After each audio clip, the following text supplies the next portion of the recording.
Selamat berjumpa kembali kawan-kawan semuanya, sobat kita. Kali ini kita akan membahas mengenai suatu hal yang biasa dilakukan oleh dinas kesehatan, yang harusnya dilakukan oleh dinas kesehatan, tapi mungkin sering diabaikan sehingga mengakibatkan dampak buruk bagi puskesmas. Karena memang dokumen ini biasanya dibutuhkan bagi puskesmas dalam pemenuhan dokumen akreditasi. Jadi yang kita bahas kali ini adalah tentang TPCB atau Pembinaan Terpadu Puskesmas oleh Dinas Kesehatan. Disingkat TPCB itu adalah Tim Pembina Klaster Binaan. Jadi ini sebenarnya telah dikeluarkan atau diajarkan oleh Kementerian Kesehatan itu sudah lama, sekitar 2 tahun yang lalu. Namun dalam proses perjalanan waktu sepertinya memang masih belum sempurna dilakukan oleh Dinas Kesehatan. Jadi kali ini saya akan membahas tentang TPCB ini, mudah-mudahan memberikan pencerahan bagi Bapak Ibu semuanya, khususnya bagi Bapak Ibu, kawan-kawan semuanya yang berada di Dinas Kesehatan, supaya tidak salah langkah dalam melakukan proses TPCB di puskesmas yang berada di wilayah binaannya. Nah, untuk TPCB sendiri, ini kita flashback kembali ke instrumen akreditasi. EP berapa atau bab berapakah yang membahas mengenai TPCB ini. Nah, jadi kalau kita lihat di instrumen akreditasi puskesmas itu dia adanya di bab 1 kepemimpinan dan manajemen puskesmas khususnya standar 1.7. Jadi disinilah nantinya bertumpu seluruh dokumen TPCB yang dibutuhkan oleh puskesmas dalam rangka pemenuhan dokumen akreditasi. Jadi jangan sampai Bapak Ibu semuanya atau kawan-kawan yang berada di Dinas Kesehatan tidak membaca dari instrumen ini, karena memang di instrumen inilah beberapa dokumen tersebut dibutuhkan dari proses instrumen pengisian instrumennya dan sampai pada pelaporannya. Jadi mungkin dapat diulang kembali standar 1.7-nya khususnya di kriteria 1.7.1. Jadi kita baca saja. Untuk puskesmas harus mendapatkan pembinaan dan pengawasan terpadu dari Dinas Kesehatan, baik itu kabupaten maupun kota, dalam rangka perbaikan kinerja termasuk peningkatan mutu pelayanan di puskesmas. Jadi inilah dasar dari kriteria 1.7.1 di mana puskesmas memang harus mendapatkan pembinaan oleh tim TPCB. Nah, untuk EP-nya sendiri, ini yang pertama atau A, terdapat penetapan organisasi puskesmas sesuai dengan ketentuan peraturan perundang-undangan. Jadi ada ketentuan misalnya di Kementerian Kesehatan sampai di kepala daerah tentang penetapan organisasi puskesmas itu sendiri, baik itu surat izinnya maupun penetapan lainnya. Ini perlu dipersiapkan untuk EP yang lalu EP kedua, Dinas Kesehatan Kabupaten Kota menetapkan kebijakan dan jadwal pembinaan terpadu puskesmas secara periodik. Jadi yang perlu dipersiapkan adalah SK dari tim TPCB dan juga jadwal kegiatan di TPCB. Ketiga, ada bukti bahwa Dinas Kesehatan melaksanakan pembinaan secara terpadu melalui TPCB sesuai ketentuan kepada puskesmas secara periodik. Jadi ingat secara periodik, jadi bukan satu kali, jadi lebih dari satu kali ini. Termasuk jika terdapat pembinaan teknis sesuai dengan pedoman. Nah, nanti saya akan jelaskan apa pembinaan TPCB dan juga apa pembinaan teknisnya. Nah, untuk yang ketiga tadi ada buktinya. Jadi tentu saja harus dilampirkan oleh tim TPCB dan diserahkan kepada puskesmas agar puskesmas dapat menunjukkan bukti pada saat survei. Lalu yang keempat, ada bukti bahwa TPCB menyampaikan hasil pembinaan, termasuk jika ada hasil pembinaan teknis oleh masing-masing bagian di Dinas Kesehatan kepada Kepala Dinas Kesehatan di daerah, kabupaten kota, dan memberikan umpan balik kepada puskesmas. Jadi setelah TPCB melaksanakan kegiatan, biasanya itu harus melaporkan kepada Kepala Dinas Kesehatan. Lalu diberikan umpan baliknya hasil TPCB tersebut kepada puskesmas, agar puskesmas bisa menindaklanjuti. Nah, ini dokumen-dokumen yang termasuk dibutuhkan dalam instrumen akreditasi. Lalu yang kelima, ada bukti bahwa TPCB melakukan pendampingan, penyusunan rencana usulan kegiatan atau RUK dan RPK puskesmas yang mengacu pada rencana 5 tahunan puskesmas. Nah, perlu diingat TPCB melakukan pendampingan penyusunan RUK dan RPK sesuai rencana 5 tahunan Puskesmas. Jadi tentunya sebagaimana kita ketahui penyusunan RUK, RPK itu adanya di triwulan pertama atau di bulan pertama. Atau yang untuk RUK biasanya di sekitar bulan Agustus. Nah, itu biasanya bisa dilakukan oleh tim TPCB. Jadi Dinas Kesehatan sebenarnya tidak perlu lagi melakukan bimbingan teknis per bidang kepada puskesmas. Sebenarnya jika memahami aturan regulasi dari TPCB ini, cukup di setiap tim TPCB tersebut menyertakan orang-orang yang memahami dalam penyusunan anggaran atau RUK RPK, sehingga nantinya di setiap tim TPCB dapat melakukan tugasnya untuk pendampingan RUK dan RPK. Nah, jadi bisa dibayangkan jika tim TPCB di Dinas Kesehatan itu tidak, atau salah satu timnya tidak ada tim yang menguasai di RUK dan RPK. Tentu saja nanti akan berdampak pada kosongnya dokumen di ini. Nah, itu mungkin perlu perhatian dari Bapak Ibu semuanya dari Dinas Kesehatan. Jangan sampai anggota tim TPCB-nya malah tidak mengetahui dari atau tidak merupakan bidang dari perencanaan misalnya. Yang dimana kita ketahui di tim perencanaan ini adalah dia menguasai dari penyusunan RUK dan RPK. Atau bisa saja memang masing-masing bidang tersebut menguasai dari perencanaan masing-masing bidang. Jadi bisa saja bukan bidang perencanaan, tapi bidang di masing-masing bidang di Dinas Kesehatan, masing-masing yang ditugaskan sebagai anggota tim TPCB menguasai dari segi perencanaan bidangnya masing-masing. Nah, ini juga bisa dilakukan seperti itu. Lalu yang ke F, ada bukti bahwa TPCB menindaklanjuti hasil pelaksanaan LOKMIN dan RTM Puskesmas yang menjadi kewenangannya dalam rangka membantu menyelesaikan masalah kesehatan yang tidak bisa diselesaikan di tingkat Puskesmas. Jadi hasil LOKMIN, hasil RTM itu seyogyanya disampaikan kepada tim TPCB sehingga tim TPCB dapat menindaklanjuti mana-mana saja hasil LOKMIN dan RTM yang mana butuh eksekusi oleh Dinas Kesehatan. Nah, ini perlu menjadi perhatian Bapak Ibu semuanya. Lalu yang poin G, ada bukti TPCB melakukan verifikasi dan memberikan umpan balik hasil pemantauan dan evaluasi penyelenggaraan pelayanan di Puskesmas secara berkala. Jadi tidak hanya bagian perencanaan yang dibimbing, tidak hanya hasil LOKMIN dan juga RTM, tapi juga sampai ke penyelenggaraan pelayanan di Puskesmas. Jadi semuanya tidak luput dari pemantauan oleh tim TPCB. Poin yang H, Puskesmas menerima dan menindaklanjuti umpan balik hasil pembinaan dan evaluasi kinerja oleh TPCB. Nanti Puskesmas melihat hasil laporan dari TPCB. Lihat umpan baliknya apa yang direkomendasikan oleh TPCB. Silahkan dibuat tindak lanjutnya, lalu dibuat laporannya. Apakah sudah ditindaklanjuti? Kalau sudah ditindaklanjuti sampai mana hasil tindak lanjutnya? Itu yang diperlukan di poin H. Nah, inilah dokumen-dokumen akreditasi yang dibutuhkan untuk pemenuhan kegiatan di tim TPCB. Mungkin kita langsung masuk saja ke penjelasan untuk TPCB sendiri oleh Dinas Kesehatan. Nah, ini pengertiannya.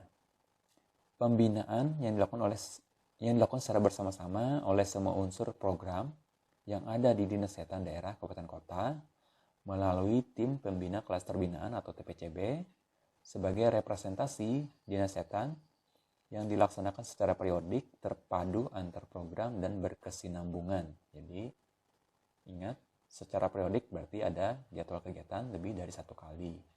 Terpadu artinya melibatkan semua melibatkan semua program atau bidang. Berkesinambungan artinya hasil TPCB pertama mempunyai tindak lanjut, mempunyai hubungan antara laporan TPCB berikutnya.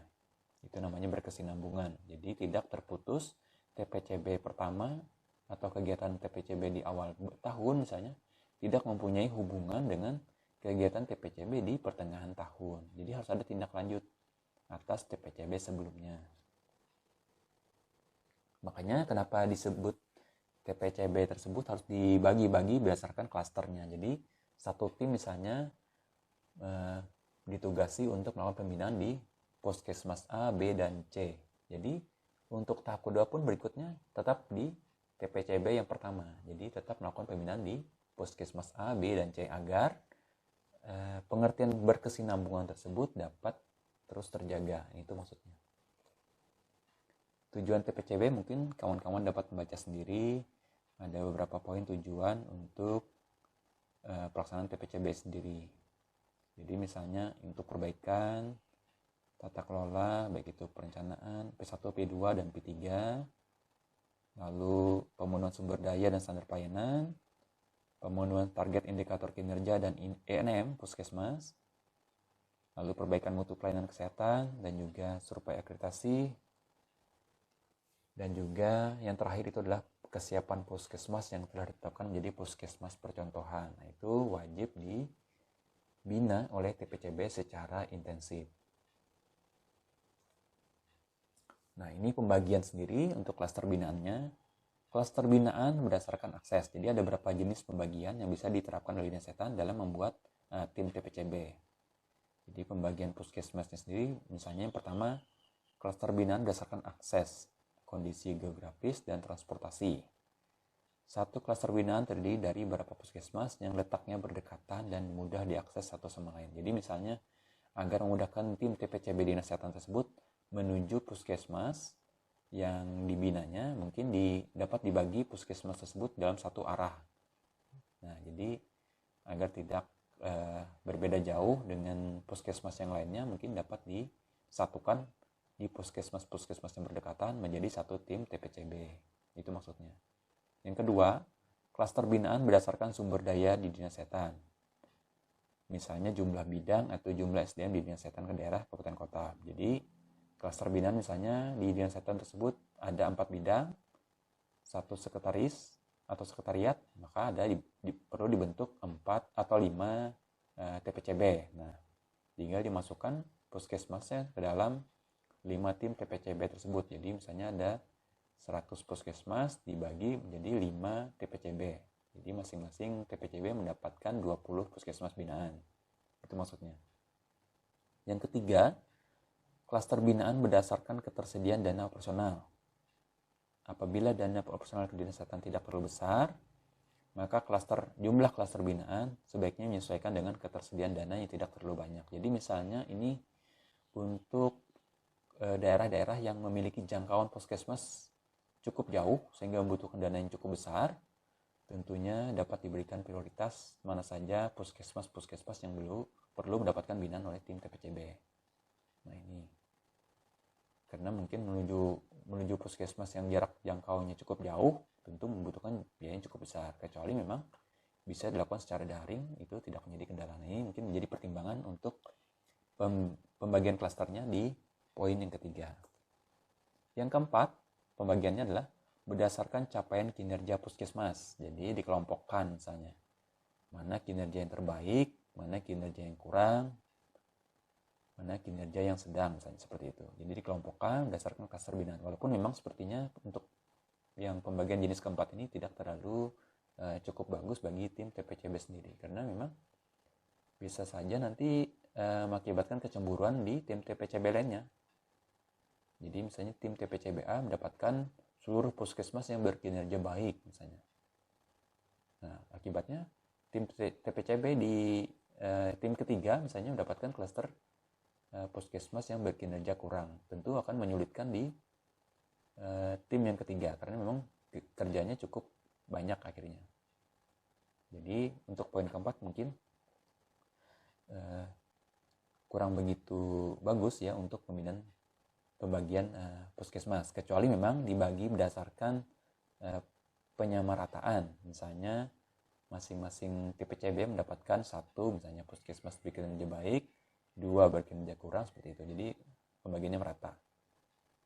Untuk pembagian jenis kelima adalah klaster binaan berdasarkan permasalahan kesehatan di klaster binaan. Jadi satu klaster binaan terdiri dari beberapa puskesmas yang memiliki permasalahan kesehatan yang sama di wilayahnya sehingga mudah dalam melakukan intervensi untuk memecahkan permasalahan kesehatan. Jadi misalnya untuk regional 1 misalnya, puskesmasnya memang terlalu banyak mengalami kendala atau masalah di KIA.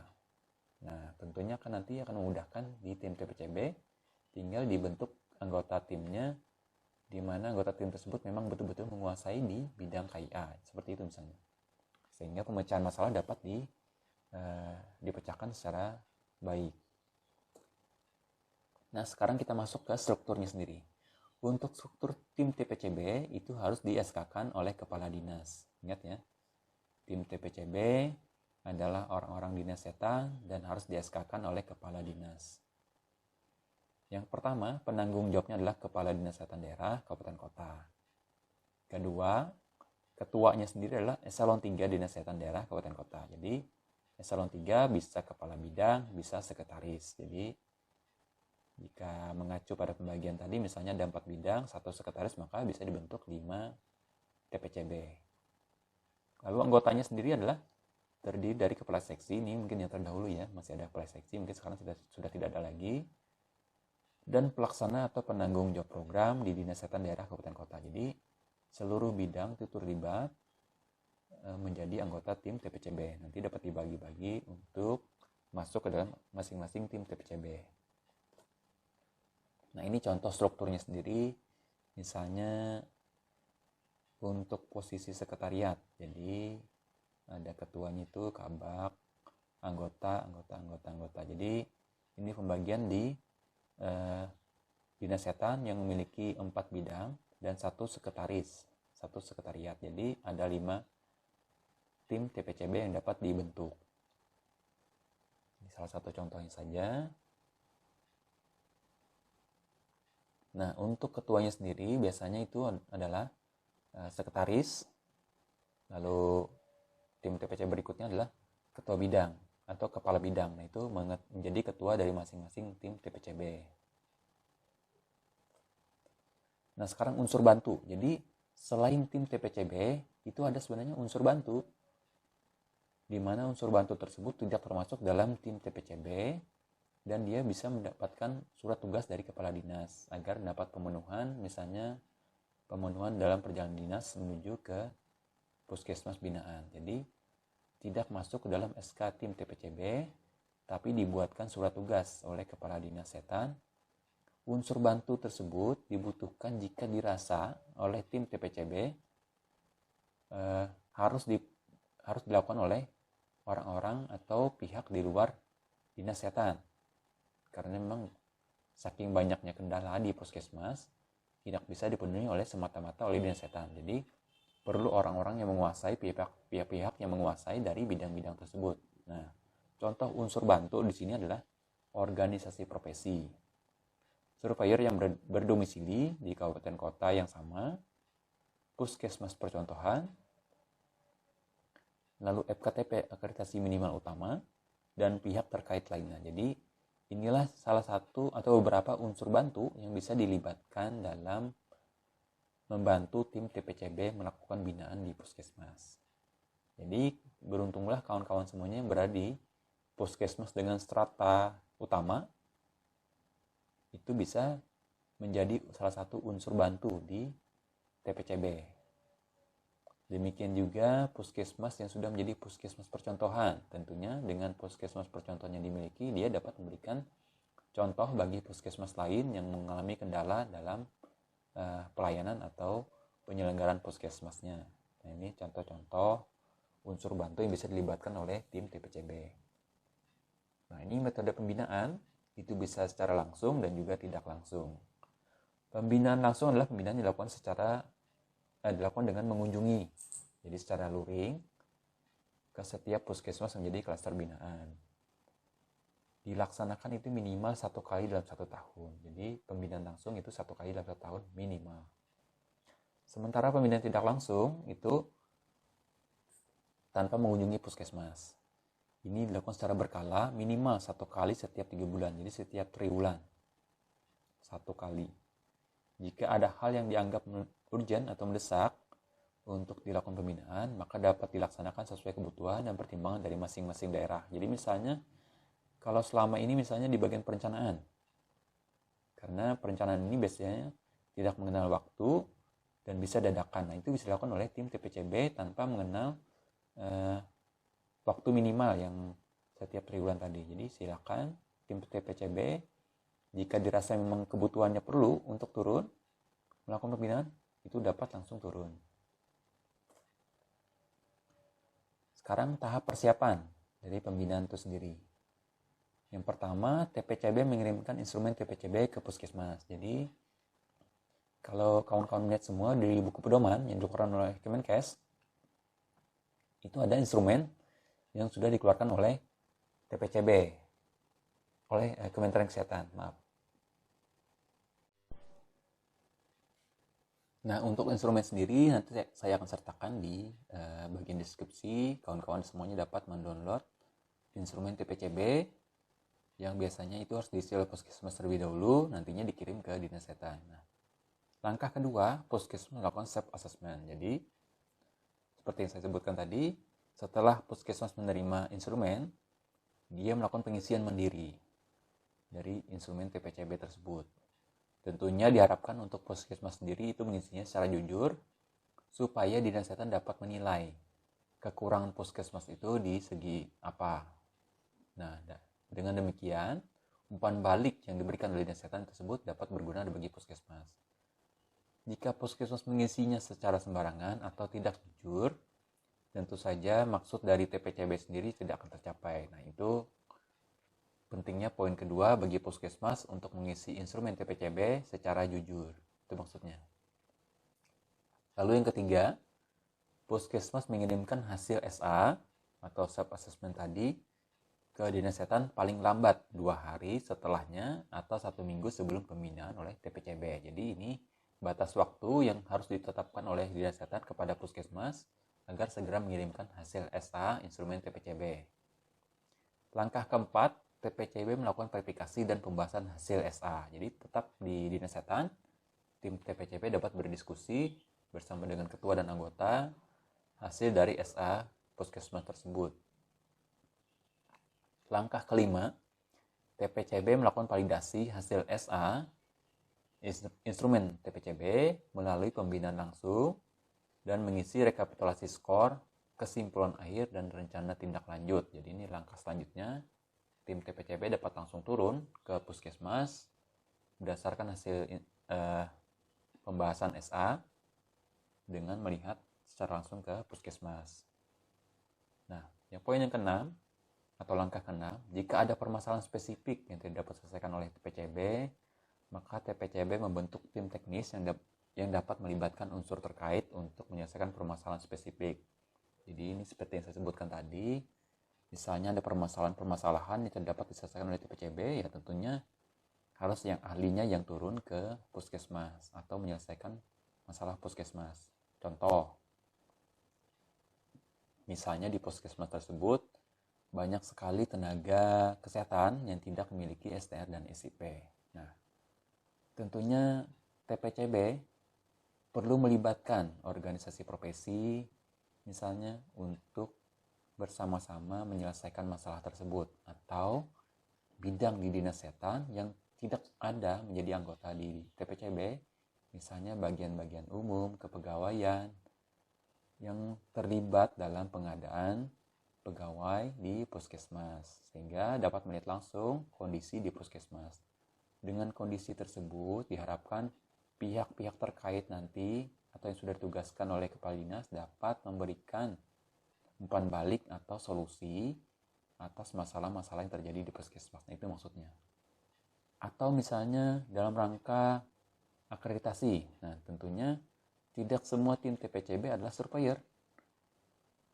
Jadi kalau ditanya oleh puskesmas bagaimana kami memahami instrumen akreditasi, misalnya beberapa instrumen, tim TPCB tentu tidak dapat menjawab secara langsung atau secara baik. Nah, dalam hal inilah tim TPCB dapat melibatkan unsur terkait, misalnya surveyor yang ada di sekitar wilayah atau kabupaten kota tersebut, dengan memberikan masukan kepada kepala dinas agar memberikan surat tugas kepada surveyor, membantu puskesmas memberikan pemahaman akreditasi. Nah, itu contoh yang kedua. Lalu contoh yang ketiga misalnya di satu kabupaten ingin membentuk atau menetapkan puskesmas percontohan kedua. Nah, tentunya bisa melibatkan unsur terkait dari puskesmas percontohan yang sudah ada. Dengan adanya tenaga-tenaga dari puskesmas percontohan sebelumnya, itu dapat memberikan masukan bagi puskesmas baru agar bisa memberikan kinerja yang lebih baik sehingga bisa menjadi puskesmas percontohan. Nah, itu salah satu contoh atau beberapa contoh yang dapat dijadikan pertimbangan dalam melibatkan unsur terkait. Nah, ini contoh instrumen TPCB atau yang sudah ada di buku pedoman. Itu terdiri dari profil puskesmas, parameter penilaiannya, ada upaya inovasi juga, ada skor maksimal. Nah, ini silahkan nanti kawan-kawan dapat melihat di instrumen TPCB sendiri secara lengkap, detail dari masing-masing parameter ini. Nah, untuk yang tadi diisi oleh puskesmas, yang sekarang ini instrumennya diisi oleh dinas kesehatan. Jadi pada bagian bawah instrumen TPCB tersebut atau instrumen TPCB itu ada poin 1.4, itu ada rekapitulasi skor. Itu yang mengisinya adalah tim TPCB. Jadi dari pengisian di atasnya didapatlah skornya, nilai akhirnya. Lalu tim TPCB harus juga mengisi kesimpulan nilai akhir. Apakah baik, apakah cukup, ataukah kurang. Dan tidak lupa untuk 1.5 juga harus diisi rencana tindak lanjutnya. Apakah melakukan pembinaan lagi, kapan pelaksanaannya, apa yang dibina. Itu maksudnya yang harus diisi oleh tim TPCB. Nah, ini formulir kedua juga diisi oleh dinas kesehatan atau tim TPCB. Ini adalah instrumen pemantauan pembinaan puskesmas. Jadi, pada saat melakukan pembinaan secara langsung, silakan dibuat apa jenis pembinaannya, misalnya langsung atau tidak langsung, temuannya apa, faktanya apa, kesimpulannya apa, lalu rekomendasinya apa. Setelah dapat rekomendasi, RTL-nya apa, atau rencana tindak lanjutnya, baik bagi puskesmas maupun dinas kesehatan kabupaten kota yang dilakukan oleh mereka apa, target waktunya kapan. Nah, dengan instrumen ini, nantinya tim TPCB dapat melakukan pembinaan kedua dengan melihat dari laporan instrumen yang pertama. Apakah sudah dilakukan ataukah tidak, baik oleh puskesmas maupun dinas kesehatan. Apakah sudah capai target waktu yang ditetapkan ataukah tidak. Nah, inilah umpan balik yang harusnya diberikan kepada puskesmas dan juga ditindaklanjuti oleh tim TPCB dan dinas kesehatan. Nah, ini salah satu contoh laporan TPCB. Jadi kolom-kolomnya itu ada nomor, tanggal pelaksanaan pembinaan, nama puskesmas yang dibina, mekanisme pembinaan, pelaksanaan pembinaan, siapa namanya, bidang, seksi, program, permasalahan utama yang dihadapi puskesmas, intervensi pembinaan yang telah dilakukan oleh tim, rencana pembinaan selanjutnya. Nah, jika melihat dari instrumen ini atau laporan TPCB ini, tentunya laporannya adalah secara menyeluruh. Lalu bagaimana jika kita lihat tim TPCB sendiri itu terdiri dari berbagai bidang. Jadi satu tim itu terdiri dari berbagai bidang. Bagaimana cara pemecahannya? Nah, cara pemecahannya cukup mudah. Kawan-kawan semua dapat masing-masing itu membuat sendiri masing-masing laporannya. Lalu direkapitulasi menjadi satu kesatuan. Sehingga nanti tidak dibuat oleh satu orang saja dari anggota tim TPCB, yang mana nanti hasilnya tidak akan maksimal. Jadi masing-masing anggota cukup terlibat dalam pengisian instrumen dan juga laporan. Nantinya ada anggota yang melakukan rekapitulasi. Nah, ini salah satu contoh atau mekanisme yang baik bisa diterapkan oleh tim TPCB di dinas kesehatan. Nah, demikianlah Bapak Ibu semuanya, kawan-kawan semuanya yang ada di dinas kesehatan dan juga di puskesmas, penjelasan mengenai pembinaan yang dilakukan oleh dinas kesehatan. Diharapkan dengan TPCB oleh Kementerian Kesehatan sendiri ini tidak ada lagi bimbingan teknis atau bimbingan yang dilakukan oleh masing-masing bidang yang terpisah antara bidang lainnya. Sebenarnya jika dinas kesehatan melakukan TPCB sendiri secara baik dan benar, pembinaan yang dilakukan oleh masing-masing bidang itu dapat digabung menjadi satu sehingga dapat mengoptimalkan anggaran yang ada. Anggaran yang cukup besar mungkin dapat diminimalkan dengan adanya tim TPCB sendiri. Jadi karena masing-masing bidang sudah terlibat di tim TPCB, pada saat melakukan pembinaan, TPCB dapat langsung memberikan bimbingan, masukan, atau melakukan evaluasi di bidangnya. Nah, jika TPCB ini berjalan, tentunya diharapkan tidak ada lagi bimbingan teknis masing-masing bidang yang terpisah-pisah yang mengakibatkan anggaran cukup besar sehingga tidak capai tujuan yang diinginkan. Itu maksud dari Kementerian Kesehatan. Demikian Bapak Ibu penjelasan untuk TPCB, semoga berguna bagi kita semuanya dan terima kasih.